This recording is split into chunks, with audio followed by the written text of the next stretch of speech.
ലോകത്തിലെ ഏറ്റവും വലിയ രാഷ്ട്രീയ പാർട്ടികളിൽ ഒന്ന് ബി ജെ പിയാണ്. അങ്ങനെയുള്ള ബി ജെ പിയുടെ അണികളെ അമ്പരപ്പിക്കുന്ന, അവരെ ആശ്ചര്യപ്പെടുത്തുന്ന ഒരു വാർത്ത, അവരെ ഞെട്ടിച്ച വാർത്ത എന്ന് തന്നെ പറയാം.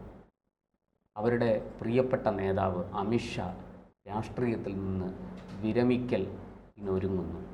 അദ്ദേഹം രാഷ്ട്രീയം എന്നേക്കുമായിട്ട് ഉപേക്ഷിച്ച് വേദം, ഉപനിഷത്ത് ഒക്കെ പഠിക്കാൻ വേണ്ടി പോകുന്നു.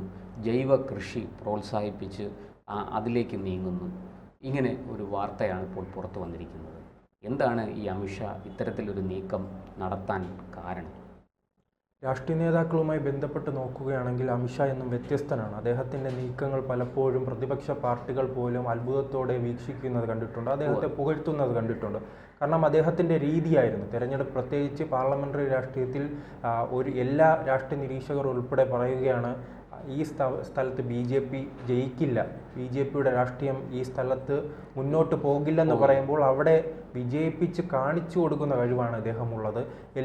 അതോടൊപ്പം തന്നെ ബി ജെ പി വളരാത്ത സ്ഥലങ്ങളിൽ പ്രതിപക്ഷ പാർട്ടികളെ അവിടെ കൂടെ ചേർത്ത് ബി ജെ പിയുടെ രാഷ്ട്രീയം അവിടെ വിജയിപ്പിക്കുന്ന ഒരു കൃത്യമായ ഒരു അജണ്ടയുള്ള മനുഷ്യനാണ്. ആ മനുഷ്യൻ്റെ അജണ്ട നാം വിവിധ ഘട്ടങ്ങളിൽ പലരും പഠിക്കുക കൂടി ചെയ്തിട്ടുണ്ട്. എങ്ങനെയാണ് അതിൽ ഏറ്റവും ഒടുവിൽ തമിഴ്നാട്ടിൽ പോലും നമ്മളത് കണ്ടു.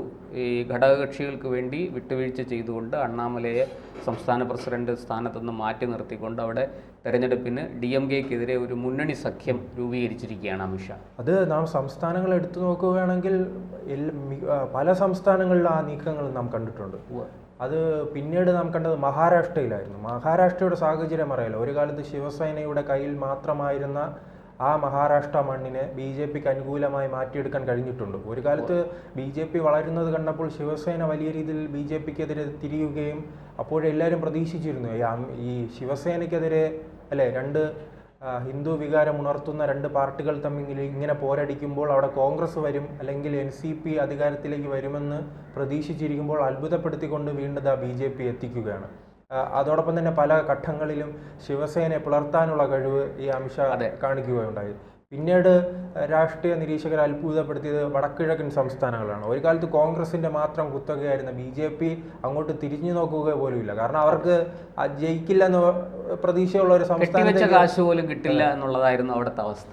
ആ പ്രദേശത്തേക്കായിരുന്നു അമിത്ഷായുടെ നേതൃത്വത്തിൽ കടന്നു ചെല്ലുകയും പിന്നീട് ഒരു കാലത്ത് 7 സംസ്ഥാനങ്ങൾ, അവിടുത്തെ സപ്തസുന്ദരികൾ മുഴുവൻ BJPയുടെ കയ്യിലേക്ക് എത്തുന്ന ഒരു സാഹചര്യം. കമ്മ്യൂണിസ്റ്റ് കോട്ടയായ ത്രിപുര പോലും എന്താ പറയണ്ടേ, BJPക്ക് മുന്നിൽ ആയുധം വെച്ച് കീഴടങ്ങുന്ന കാഴ്ചയാണ് നമ്മൾ കണ്ടത്. ത്രിപുര മാത്രമല്ലല്ലോ, ബംഗാളും ഒരു കാലത്ത് CPM-ന്റെ 33 കൊല്ലത്തിലധികം ഭരിക്കുകയും പിന്നീട് തൃണമൂൽ കോൺഗ്രസ് വന്നെങ്കിൽ അവരായിരുന്നു അവിടുത്തെ പ്രധാന പ്രതിപക്ഷമായി CPM അവിടെ ഉണ്ടായിരുന്നു.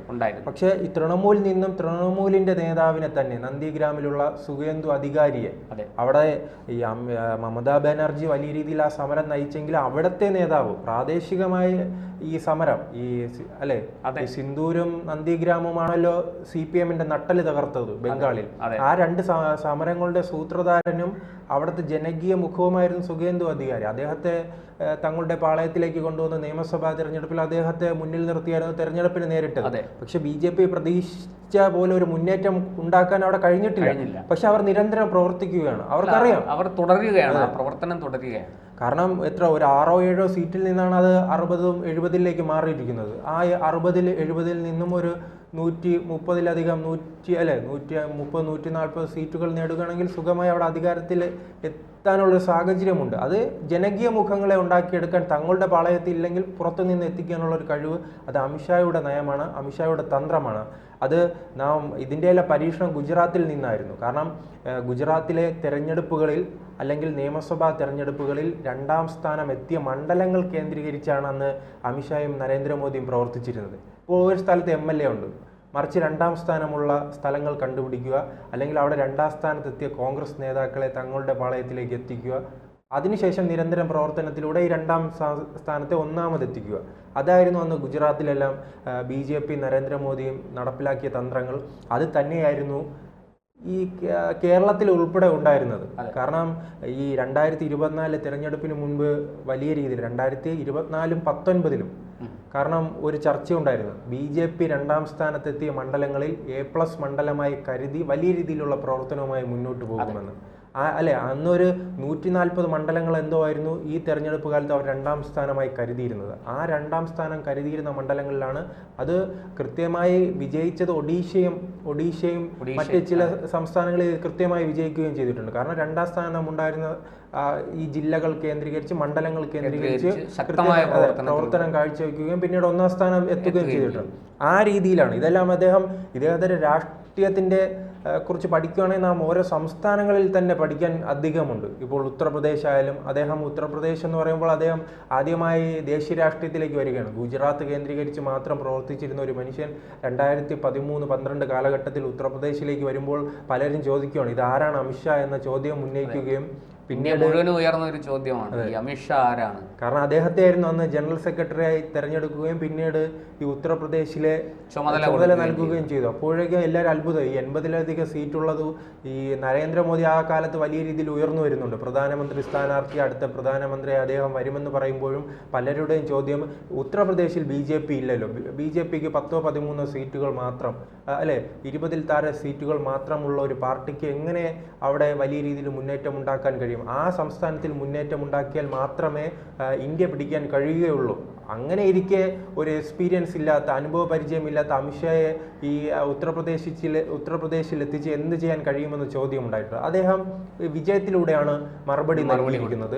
അവിടെയാണ് അദ്ദേഹത്തിന്റെ വ്യത്യസ്തത തുടങ്ങുന്നത്. ആരാണോ തന്നെ കൊണ്ട് സാധിക്കില്ലെന്ന് ചിന്തിക്കുമ്പോൾ അവിടെ വ്യത്യസ്തമായി ചിന്തിച്ച് ഒരു മാറ്റം കൊണ്ടുവരാൻ അദ്ദേഹത്തിന് കഴിയും. ആ വ്യത്യസ്തത തന്നെയാണ് ഇപ്പോൾ ഏറ്റവും അവസാന ഘട്ടത്തിലും ഉണ്ടായിരിക്കുന്നത്. അദ്ദേഹം തുറന്നു പറയുകയാണ്. അവിടെ അഹമ്മദാബാദിൽ നടന്ന ഒരു പരിപാടിയിലാണ്, സ്ത്രീകളും അതോടൊപ്പം തന്നെ മറ്റ് കുട്ടികളും അടക്കമുള്ള പരിപാടിയിലാണ് അദ്ദേഹം ഇങ്ങനെ തുറന്നു പറഞ്ഞിരിക്കുന്നത്. അദ്ദേഹത്തിനോട് ചോദിക്കുകയാണ്, ഇങ്ങനെ വിരമിക്കുന്നതിനെ കുറിച്ച് ചോദിക്കുമ്പോഴാണ് അദ്ദേഹം വ്യക്തമായി തന്നെ പറയുന്നത്. കേരളത്തിലായിരുന്നെങ്കിൽ വിരമിക്കുന്നതിനെ കുറിച്ച് പറയുമ്പോൾ ചിലപ്പോൾ അത് ശ്രദ്ധിക്കുക തന്നെ ചെയ്യില്ല.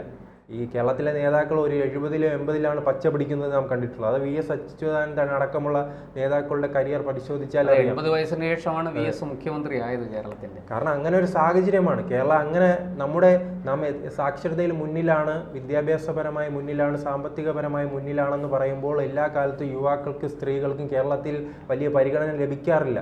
അതുകൊണ്ടാണ് അയൽ സംസ്ഥാനങ്ങളിൽ ഉൾപ്പെടെ വനിതാ മുഖ്യമന്ത്രിമാർ ഉണ്ടായിട്ടും നമ്മുടെ നാട്ടിൽ ഇങ്ങനൊരു മുഖ്യമന്ത്രി ഉണ്ടാകാത്തതും. പിന്നീട് ആന്റണി മാത്രമായിരിക്കും ഒരു ചെറിയ പ്രായത്തിൽ മുഖ്യമന്ത്രി കസേരയിൽ എത്തിയത്. പിന്നീട് നാം പരിശോധിക്കുകയാണെങ്കിൽ എല്ലാ വൃദ്ധന്മാരുമാണ് ഈ മുഖ്യമന്ത്രി കസേരയിലേക്ക് എത്തുന്ന ഒരു സാഹചര്യം ഉണ്ടായത്.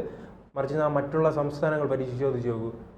നാം പൊതുവെ BJP എതിർക്കാറുണ്ട്. പക്ഷേ ഉത്തർപ്രദേശിൽ നോക്കൂ, യോഗിക്ക് എത്ര വയസ്സാണ്?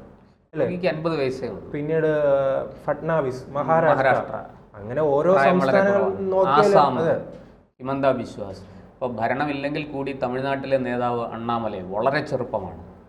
അങ്ങനെ ഏതാണ്ട് എല്ലാ സംസ്ഥാനങ്ങളിലും ചെറുപ്പക്കാരായ. അതിന് ഏറ്റവും മറ്റൊരു ഉദാഹരണമാണ് മധ്യപ്രദേശുമായി ബന്ധപ്പെട്ട് ഒരു കാലത്ത് പ്രധാനമന്ത്രി സ്ഥാനാർത്ഥിയായി തന്നെ പരിഗണിച്ച മഹാരാഷ്ട്രയിലെ മധ്യപ്രദേശിലെ പ്രധാന നേതാവായ ശിവരാജ് സിംഗ് ചൗഹാനെ അവർ മാറ്റുകയാണ്.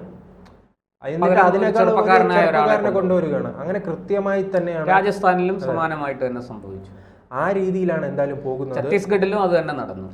ആ രീതിയിലാണ് എന്തായാലും BJPയുടെ നയം. അത് തന്നെയാണ് ഇപ്പോൾ അതിനെക്കുറിച്ച് നാം ലോക്സഭാ തെരഞ്ഞെടുപ്പ് കാലത്തും നാം ചർച്ചയായിട്ടുണ്ട്. പക്ഷെ അത് എങ്ങനെയാണ് ഇനി മോദി പ്രതികരിക്കുക എന്ന് നമുക്ക് അറിയില്ല. അദ്ദേഹം തന്നെ 75-ാമത്തെ വയസ്സിൽ വിരമിക്കുമെന്ന് പലതവണ പറഞ്ഞിട്ടുള്ളതാണ്. അങ്ങനെ ഒരു സാഹചര്യം നിലവിലില്ല. കാരണം അത് ഇന്ത്യയിലെ ജനങ്ങൾ ആഗ്രഹിക്കാത്തത് കൊണ്ടാണ്. ഇന്ത്യയിലെ ജനങ്ങൾക്ക് അദ്ദേഹം തുടരുക എന്നതാണ് ആഗ്രഹം.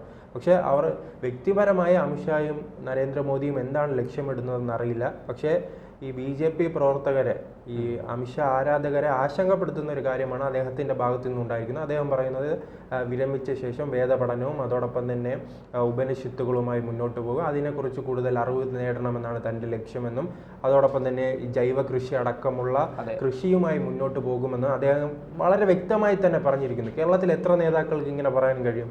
അവർ 90-ാമത്തെ വയസ്സിലും സ്വപ്നം കാണുകയാണ്. മുഖ്യമന്ത്രി സ്വപ്നം കണ്ടിരിക്കുന്ന നേതാക്കളാണ്. മുഖ്യമന്ത്രി, MLA-യും ഈ മന്ത്രിയുമെല്ലാം ആകാൻ സ്വപ്നം കണ്ടിരിക്കുന്ന, ഏറ്റവും അവസാനം സുധാകരൻ അടക്കമുള്ള, അദ്ദേഹത്തിന് ആരോഗ്യ പ്രശ്നം പലതവണ കോൺഗ്രസിലെ നേതാക്കൾ ചൂണ്ടിക്കാണിച്ചിട്ട് പോലും അദ്ദേഹം ആ കസേരയിൽ നിന്നും, പാർട്ടി കസേരയിൽ നിന്നും ഒഴിഞ്ഞു കൊടുക്കാൻ പോലും അദ്ദേഹം തയ്യാറാകുന്നില്ല. അങ്ങനെ ഒരു സംസ്കാരം നാം മുന്നിൽ കാണുന്ന ഒരു സംസ്ഥാനത്താണ്, നാം ഈ ഒരു രാജ്യത്താണ് ഇത്തരം വ്യത്യസ്തമായ നിലപാടുകൾ ഞാനിതാ വിരമിക്കാൻ പോകുന്നു, എൻ്റെ പ്രായപരിധി ആകുന്നു എന്ന് പറഞ്ഞ ഒരാൾ രംഗത്ത് വരുന്നത്.